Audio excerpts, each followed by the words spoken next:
ગુજરાત સમાચારના તંત્રી અને માલિકો પૈકીના એક બાહુબલીભાઈ શાહની અત્યારે જ ધરપકડ ઈડી દ્વારા કરવામાં આવી છે। તાજેતરમાં જ ઈડીએ દરોડો પાડ્યો, ઇન્કમટેક્સે ઇન્ક્વાયરી કરી અને કંઈ જૂના બધા પ્રકરણો ખોલ્યા છે। બધા જ મીડિયાના મિત્રો અને બધા જ વાણી સ્વાતંત્ર્યમાં માનનારા માણસો એવું કહેશે કે આ વાણી સ્વાતંત્ર્ય પર તરાપ મારવાની કોશિશ છે। એ તો છે જ, આ દેશના બંધારણ ઉપર એક પ્રકારનો હુમલો છે, વાણી સ્વાતંત્ર્ય પર હુમલો છે, વ્યક્તિ સ્વાતંત્ર્ય પર હુમલો છે। ફ્રીડમ જે મીડિયાને એક સ્વાભાવિક રીતે જ મળવી જોઈએ, એક લોકતંત્રના ચોથા પ્રહરી તરીકે સવાલ પૂછવાની, આકરા સવાલ પૂછવાની એ સ્વતંત્રતા જે છે મીડિયાની, એની પર તરાપ છે। પણ એનાથી વિશે શું કહેવા માંગુ છું કે ગુજરાત સમાચાર એ છેલ્લા 25 વર્ષથી એ નરેન્દ્ર મોદી, અમિત શાહ, આરએસએસ અને બીજેપીને સહેજ પણ ગાંઠ્યું નથી। નરેન્દ્રભાઈ ઉપર ગુજરાતની જનતાએ, દેશની જનતાએ ગમે તેટલા ફૂલડા વેર્યા હોય, પણ મગનું નામ મરી પાડીને રાત દિવસ પાને પાને એક સ્ટોરીમાં એન્ટી એસ્ટાબ્લિશમેન્ટ એલિમેન્ટ સાથે કોઈએ લખ્યું હોય સાતત્યપૂર્વક, એ ફક્ત ગુજરાત સમાચાર છે।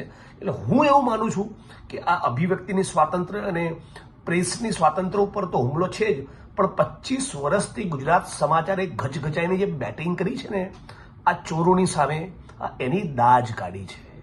આ ઈડી ઇન્કમટેક્સ દ્વારા ગુજરાત સમાચાર ઉપર થયેલો હુમલો, બાહુબલીભાઈ શાહ ઉપર થયેલી ધરપકડ એ મૂળ 25 વર્ષનો બદલો લીધો છે। એ ખુન્નસથી કરવામાં આવેલું કૃત્ય છે અને એટલે ગુજરાત સમાચારના એક વાચક તરીકે અને પછી ગુજરાત સમાચાર ના વાચકની તરીકે, ગુજરાતના નાગરિક તરીકે હું આ ઘટનાના સખત શબ્દોમાં વખોડું છું અને સમગ્ર ગુજરાતના અને દેશના મીડિયા જગતને પણ અપીલ કરું છું, ગુજરાતના દેશના તમામ એક્ટિવિસ્ટો, કર્મશીલો, રાજનીતિના માણસો, અમારા પક્ષના માણસો, બધા જ લોકોને અપીલ કરું છું કે આ સમય છે કે જ્યારે ઈડી સીબીઆઈનો મિસયુઝ જે થઈ રહ્યો છે એની સામે બોલવાનો, ગુજરાત સમાચારની પડખે ઊભા રહેવાનો।